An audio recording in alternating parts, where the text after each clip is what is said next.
sus micrófonos.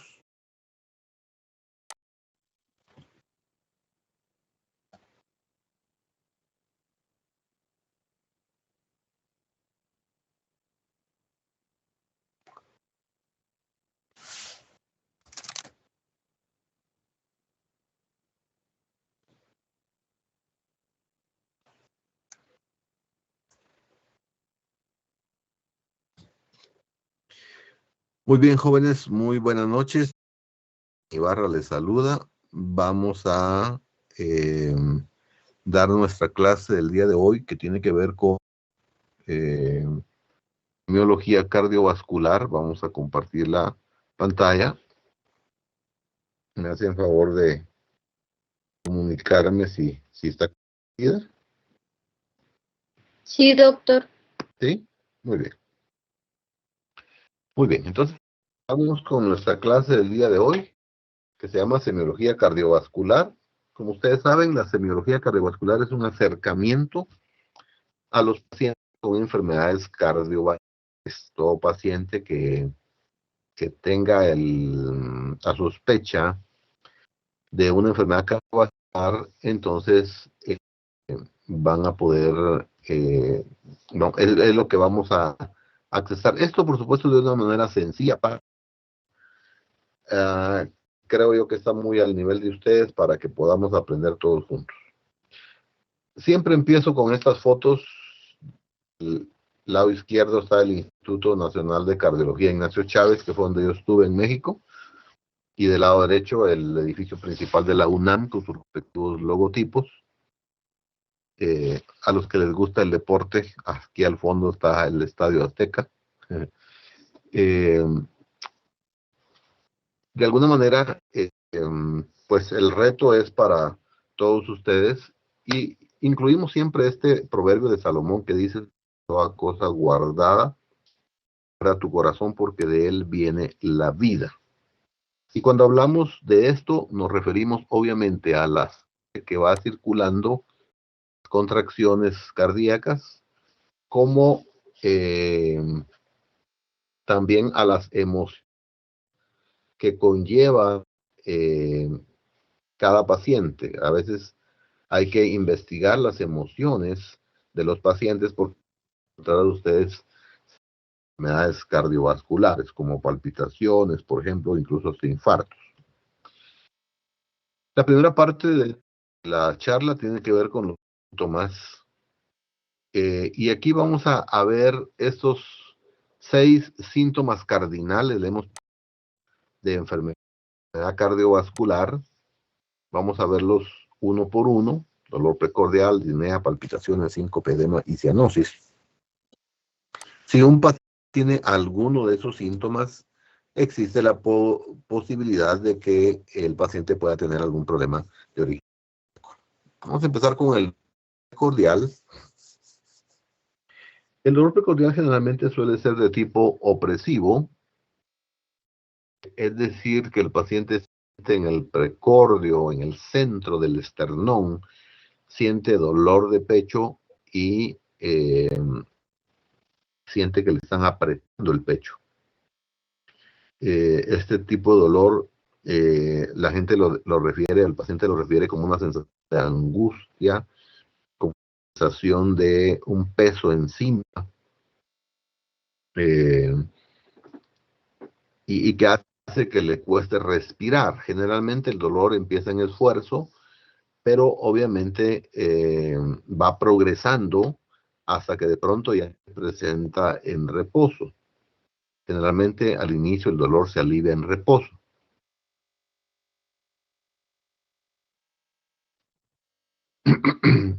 El paciente, por ejemplo, puede subir 3 niveles de un edificio, por ejemplo, 4 niveles de un edificio, pero le da dolor cuando llega al 4.º nivel, pero después va incrementándose y aparece dolor en el 2.º nivel, lo cual significa que hay un incremento del 50% de estos casos de el dolor, y que el paciente pueda sufrir algún tipo de molestias en ese momento.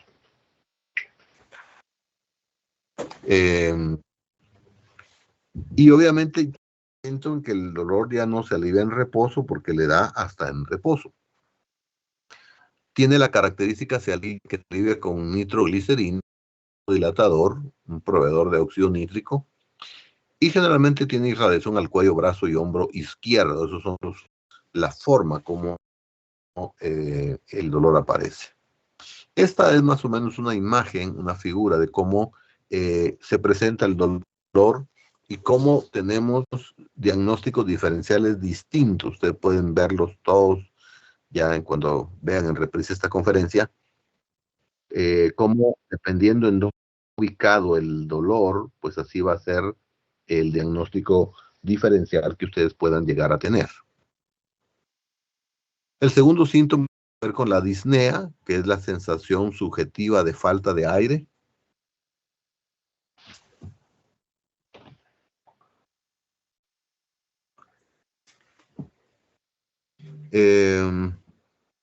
Sensación subjetiva de falta de aire. Y obviamente pues la disnea puede dividirse en disnea de esfuerzo, ortopnea, disnea paroxística nocturna, y hay algunos casos, por ejemplo, en donde el cuadro pues obviamente va incrementándose.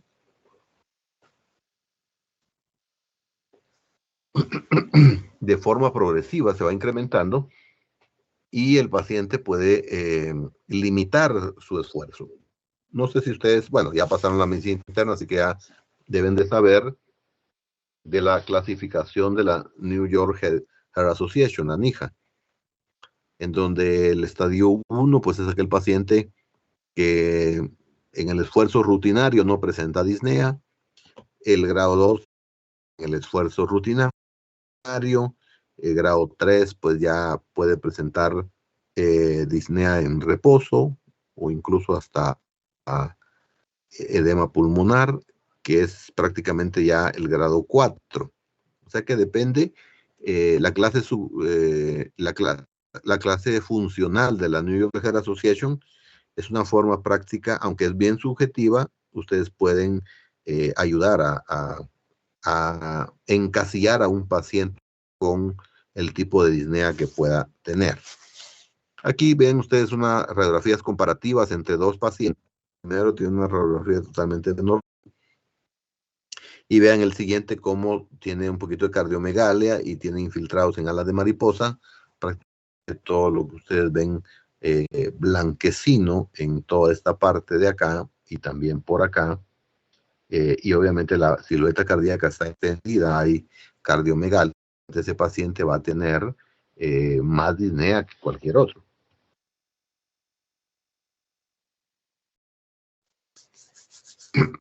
El siguiente síntoma se llama síncope y se define como la pérdida del conocimiento repentina, general reversible. O sea, el paciente pierde la conciencia, pero la recupera casi inmediatamente, o depende realmente. El paciente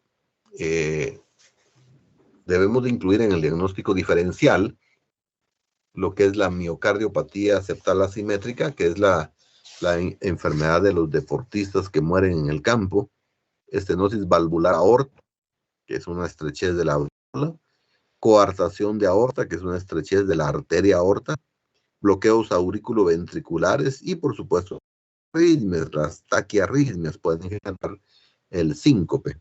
Cuando el corazón no logra cubrir todo el gasto, pues obviamente queda con síncope. Obviamente, pues se recupera y cuando un paciente tiene síncope, pues hay que investigar estas causas principales. Las palpitaciones es el otro síntoma y es la sensación rápida e irregular del ritmo cardíaco. Normalmente, si ustedes piensan, dar cuenta que uno no siente palpitaciones del corazón, ¿ya? Sin embargo, conforme pasa el tiempo y las palpitaciones aparecen en forma repentina, entonces empezamos a sentir esa sensación de que nos hace falta, o perdón, estamos presentando arritmias o las palpitaciones, y muchas veces cuando estas cosas son asociadas digamos, no solo a la taquicardia en sí mismo, sino a arritmias, es decir, a la pérdida del ritmo. Entonces vamos a sentir a veces como sensación de vacío, que es como lo que encontramos. Bueno, ahorita vamos a ver un electro. Estas son uh,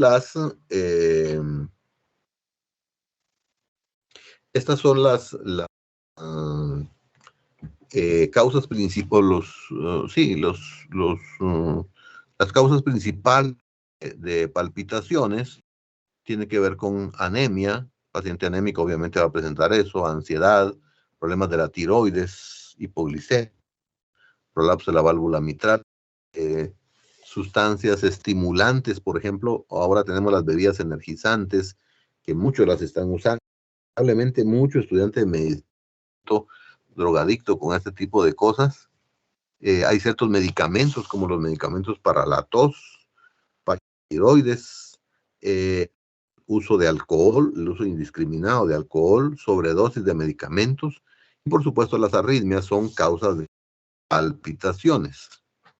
Que yo les decía, el paciente viene, tiene un ritmo acá, otro ritmo acá, una extrasístole acá, es un latido que se y luego deja una pausa, es lo que el paciente siente como una sensación de vacío.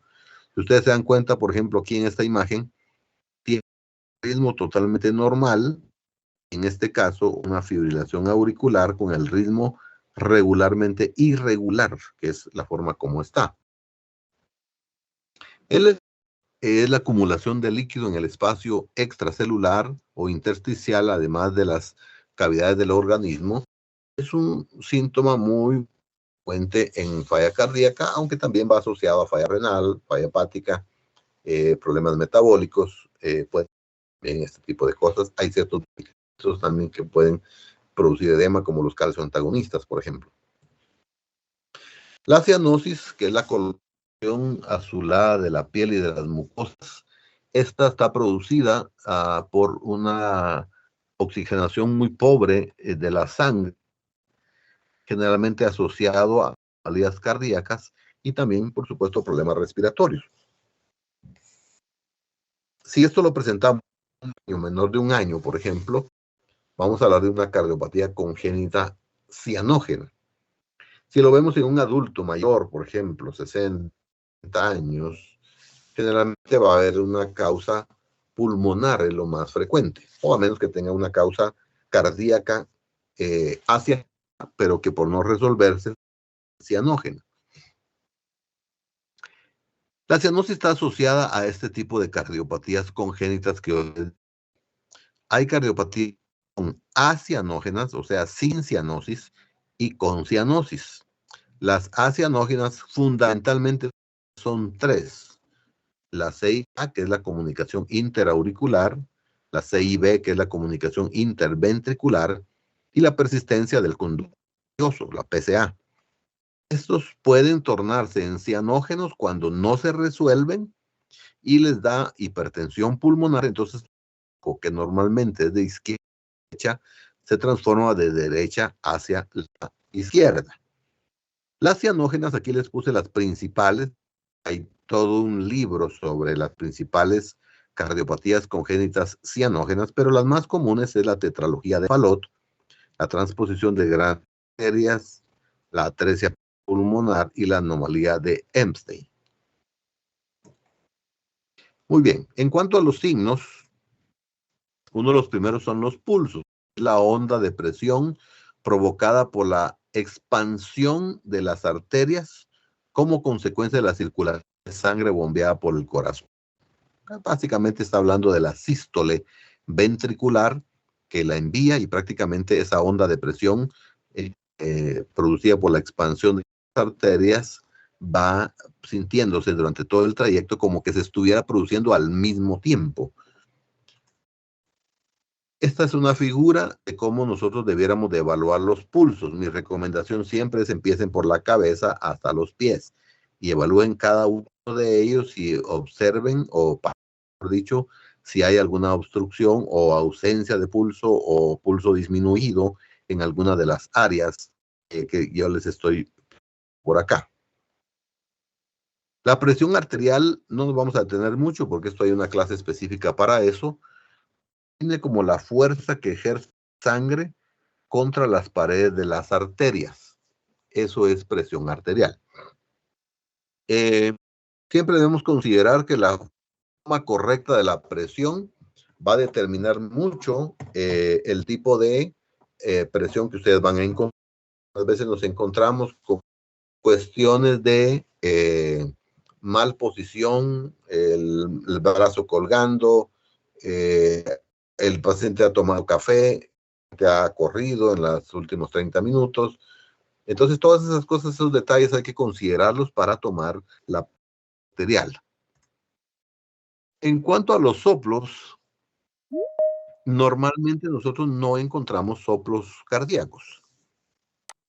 Sin embargo, el soplo es un ruido silbante, chirriante o áspero, como se define acá, que es escuchado con el estetoscopio durante un latido cardíaco, aunque muchas veces ese se puede oír prácticamente si uno acerca. El ruido generalmente va relacionado a flujo sanguíneo turbulento, flujo desigual. No olviden ustedes que el flujo de la sangre es de tipo laminar, o sea, como punta de lanza. En el centro va a la punta y va un poquito rezagado. Eso se llama como punta de lanza o flujo laminar. Pero en algún momento dado, cuando hay algún grado de obstrucción en cualquier sistema cardiovascular, entiéndase, corazón mismo, válvulas, orificios, arterias, tanto dentro del corazón o del corazón como fuera del corazón. Ustedes pueden encontrar soplos abdominales, por ejemplo, soplos inguinales, soplos en pulsos de abajo. Lo que está diciendo ahí es que hay un grado de obstrucción y por eso está generando un flujo turbulento que ustedes escuchan en un... Esta es más o menos la clasificación de los soplos. Si ustedes pueden ver a su lado izquierdo, pueden encontrar de los grados según la intensidad desde el 1 hasta el 6. A mí, la verdad, no mucho me gusta eso, porque confunde más. Para mí es mejor la de grado 4, del 1 al 4. Y yo siempre, de manera de broma, digo que el grado 1 lo escucha Dios, el grado 2 los cardiólogos, el grado 3 los internistas, el grado 4 hasta los externos, ¿no, muchachos? Así que si ustedes oyen un soplo, lo más seguro es que es grado 4, a menos que tengan educados sus oídos. Los soplos pueden ser sistólicos, diastólicos, protosistólicos, mesosistólicos, telesistólicos, bien holosistólicos. Pueden ser diastólicos también, ¿verdad? Proto es al principio, meso es a la mitad y tele es al final, y holo es prácticamente a la sístola durante toda la diástole. Obviamente tiene que ver con las válvulas, y yo quiero explicarles aquí tal vez a manera de mucha atención. Voy a hacer una pequeña dramatización del soplo. Se llama el soplo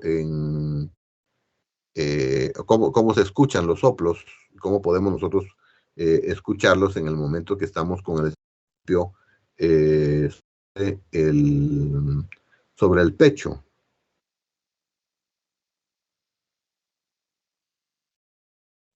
Entonces, solo denme un segundito, por favor.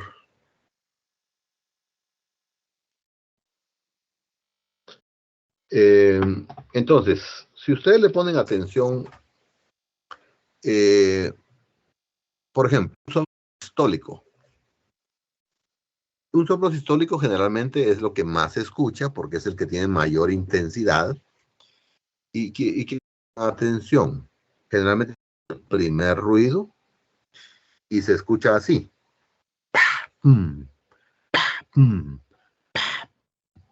Oigan el primer.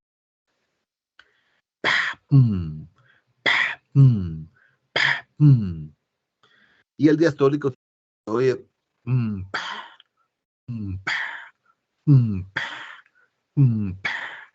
El sistólico otra vez. Diastólico. Esa es la forma como nosotros podemos escuchar un soplo sistólico diastólico. Ya después lo clasificamos y ya después lo localizamos, lo definimos dependiendo de las irradiaciones. Generalmente un soplo aórtico y pulmonar suelen extenderse a las carótidas. Un soplo aórtico también puede estar en el foco aórtico accesorio, puede estar entre el foco tricuspidio. Un tricuspidio puede extenderse hasta cuando el corazón está crecido hasta el foco mitral, y el mitral puede extenderse hacia la axila. Es una forma como diferenciar. Por ejemplo, un soplo de C y B es un soplo que está como en el mesocardio, se llama eso, que ustedes, su estetoscopio en el lado izquierdo, en el cuarto espacio, ahí van a escuchar el soplo tricuspidio. Sin embargo, cuando hay una señal, ustedes corren el estetoscopio hacia el lado derecho, la línea paraesternal, y también van a encontrar el mismo soplo. El soplo del conducto arterioso, el soplo en maquinaria, es un soplo sístolo diastólico, o sea, ustedes oyen así, prácticamente como que estuviera un huracán soplando todo el tiempo, ¿no? Cuesta a veces definir la sístole y la diástole, ¿no? A mí me gustaría hacer una pausa con ustedes y preguntarles si tienen alguna inquietud, por favor. Hasta en este momento.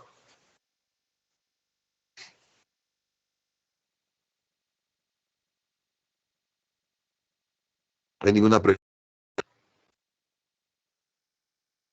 No, doctor. ¿Todo bien? Bueno, podemos continuar entonces. Doctor. ¿Sí? Te escucho. Quería ver si podía el lo del orden del soplo, solo que se me desaparecen las diapositivas y no lo puedo ver. Todo es al principio. Proto. Meso es a la mitad. Y tele es al final. Y holo es ante todo la sístole o diástole. Gracias. ¿Alguna otra pregunta?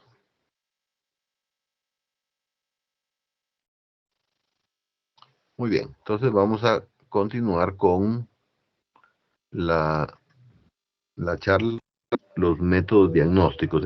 Ya vimos síntomas, signos, y ahora vamos a ver métodos diagnósticos. El primero y más importante que usamos en la batalla del día a día es el electrocardiograma, que no es más que el registro gráfico de la actividad eléctrica del corazón. O sea, ustedes están en un papel o una pantalla lo que eléctricamente se está produciendo en el. Uno que es, pues, hermano de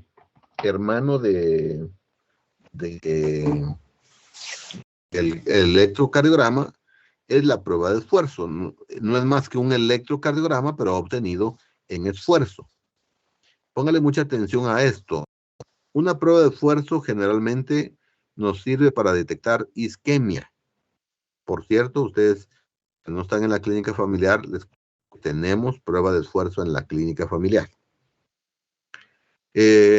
Todo aquel paciente que tiene dolor de pecho, que nosotros echamos que pueda tener algún dolor, bueno, entonces podemos de alguna manera generar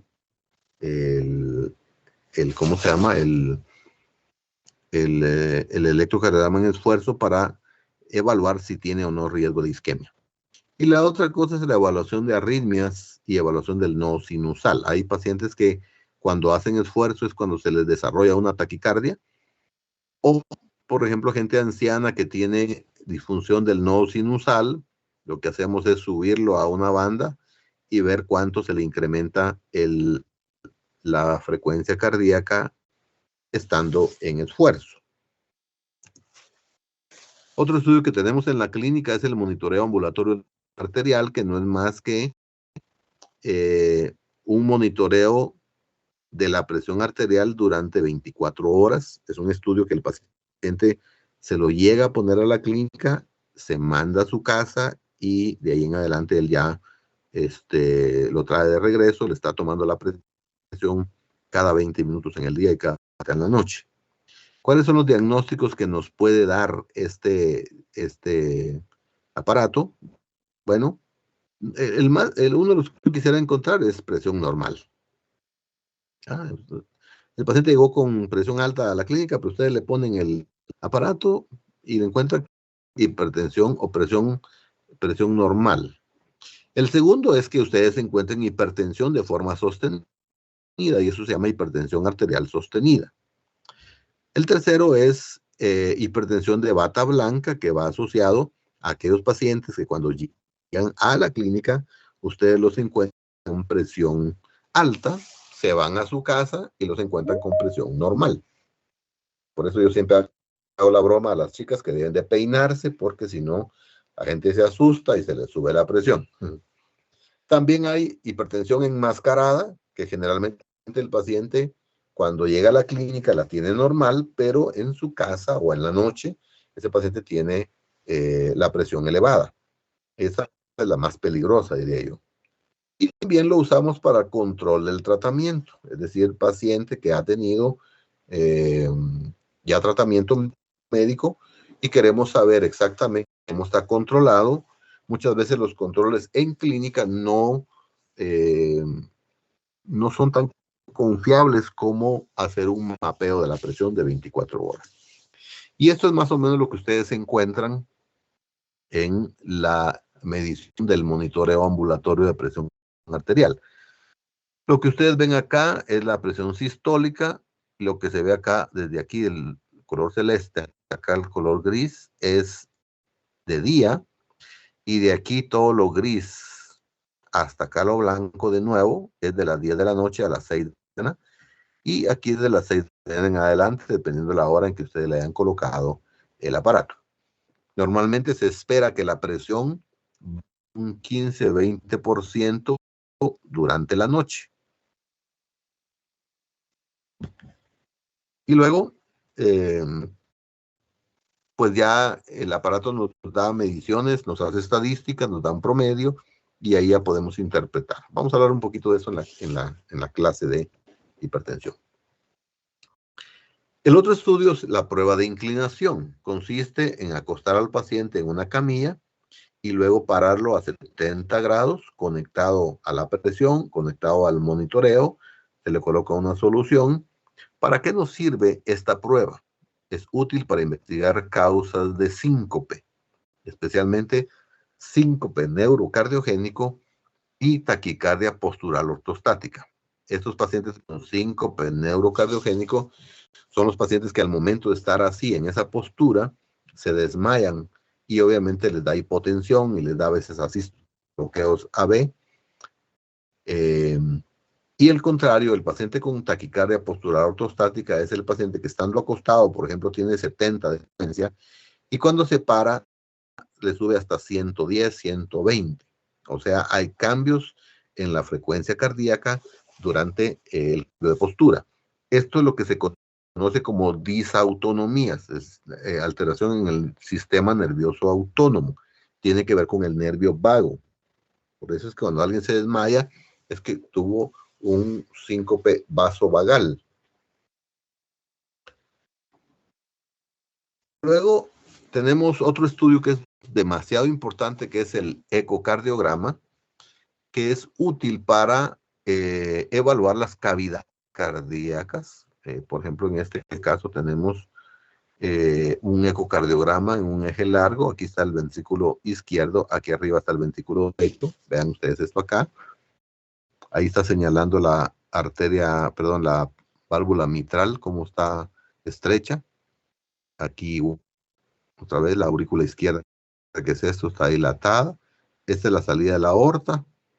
Y aquí es uno de 4 cámaras, ventrículos izquierdo y derecho, aurícula izquierda y derecha. Aquí está el septum interventricular y el septum interauricular. Y de nuevo aquí está la estrechez de la válvula mitral. Todo esto lo obtenemos en el ecocardiograma, que prácticamente nos va dando distintas imágenes para hacer diagnósticos, de evaluar las cavidades cardíacas, evaluar falla cardíaca y valvulopatías. El siguiente estudio es un ecocardiograma de estrés, que como su palabra lo dice, es poner al paciente ya sea a correr físicamente, o mejor dicho, en una bicicleta de esas que uno va como acostado, o bien inyectarle un medicamento, que puede ser dobutamina, entonces se acelera y prácticamente produce alteraciones en la movilidad cuando está alterado, cuando hay isquemia. Entonces, el programa de estrés sirve para detección de isquemia y para evaluar la función contráctil de reserva que tiene el ventrículo izquierdo, especialmente después de un infarto, por ejemplo. ¿Ya? Y se toman distintas imágenes. Si es dobutamina, por ejemplo, se va subiendo la dosis cada cierto tiempo, 5 minutos, hasta llegar de 5 microgramos kilo minuto hasta 40 microgramos kilo minuto. O hasta que el paciente llegue a la frecuencia cardíaca del 85%. Para eso es que nos sirve el ecocardiograma de estrés. El monitoreo Holter es un aparato disponible para hacer un electrocardiograma de 24 horas. No olviden ustedes, los que han estado en la clínica, un electrocardiograma realmente ve el corazón 5 o 10 a 15 segundos máximo. Pero el Holter puede ser de 24 horas, puede ser 78, 72 o hasta de una semana, dependiendo de la indicación. Fundamentalmente sirve para detección de arritmias, bloqueos auriculoventriculares y de trastornos en el segmento ST. Esas son las indicaciones principales de un electrocardiograma de 24 horas o un monitoreo Holter, como le llamamos. La colocación, pues obviamente van aquí los electrodos y aquí es la grabadora, que es lo que va a guardar en su interior. Esto generalmente tiene una conexión, ya sea USB o por un cable USB a la computadora, donde se descarga y ahí podemos detectar este tipo de situaciones. El otro estudio se llama perfusión cárdiaca. Perfusión, ¿por qué? Porque se utiliza un radionúclido que lo que hace es perfundir el músculo que está normal. Cuando el músculo está infartado, por ejemplo, es lo que ustedes van a encontrar aquí en esta zona donde estoy señalando en la flecha, donde la dona aquí debería estar totalmente sellada, pero hay una parte que no. Miren ustedes acá, no completa la dona como se ve acá, y aquí hay mucha irregularidad, ¿no? Esto puede ser, si es hecho, escuchen bien esto, si es hecho en reposo, se refiere a un infarto. Generalmente cuando uno hace estudio de perfusión miocárdica lo hace tanto en reposo como en esfuerzo, y generalmente se empieza por el reposo. ¿Por qué? Porque en esfuerzo, a la hora de interpretar, no vamos a saber si lo que estamos viendo es realmente isquemia ahí o ya lo tenía, ¿verdad?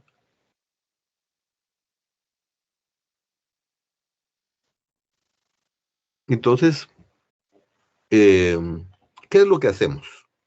Si lo hacemos en reposo, le administramos un radionúcleo, que generalmente es tecnesio 99, creo que es, o sestamibi, como le llaman también.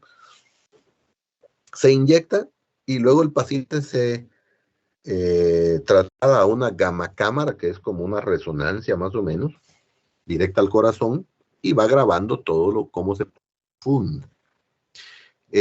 Ahora, si uno encuentra ausencia de perfusión en cierta zona en reposo, repito, estamos hablando de un infarto antiguo, o reciente, pero un infarto. Pero si el estudio lo hacemos en esfuerzo y en reposo nos mostró que estaba todo normal, pero uno con la duda de la isquemia lo sube a una prueba de esfuerzo, desaparece parte de acá de la dona, entonces estamos hablando de isquemia miocárdica, que hay que ir a reperfundir, hay que ir a la arteria, hay que ponerle bypass coronarios o hacer una angioplastía, lo que sea, para llegar a ese diagnóstico. Y por último, la angiografía coronaria, que básicamente nos sirve, ustedes se dan cuenta, abajo, por ejemplo, puede introducirse desde la ingle, que es acá, y se llega al catéter, el callado de la aorta, y dentro del corazón, o más bien a la par del corazón, donde está la entrada de las arterias coronarias, aunque ahora ya se usa mucho la radial, se hace un catéter de este tipo. Hay catéter para la coronaria izquierda y hay catéter para la coronaria derecha. En este caso es izquierda. ¿Por qué?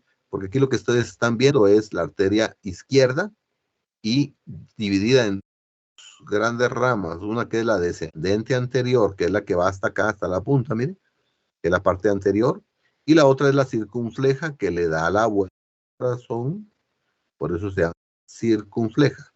La coronaria derecha generalmente agarra este lado y se va así en forma de C para prácticamente la porción inferior del corazón. Así que yo creo que eso es todo lo que tenía que compartir. Si alguien tiene alguna inquietud, por favor, este es el mejor momento para hacer sus inquietudes.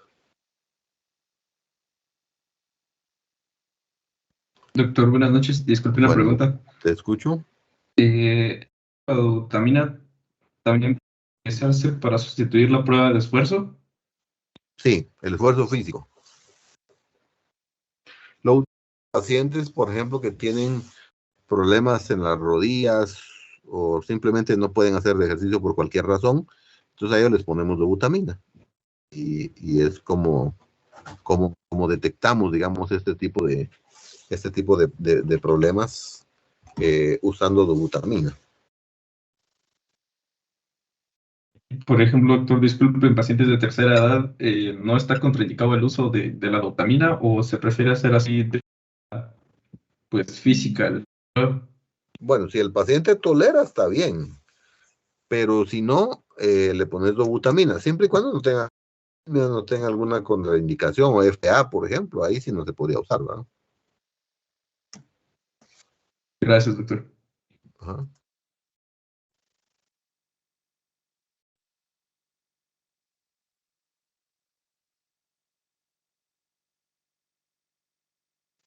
Muy bien.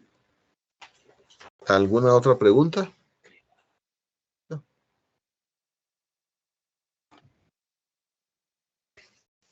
Pregunten, por favor.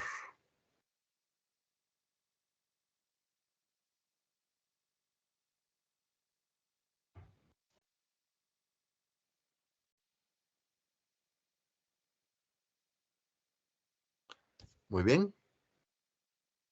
Entonces, vamos a terminar aquí la clase, vamos a parar la grabación y luego vamos a seguir platicando de algún par de cositas que yo quiero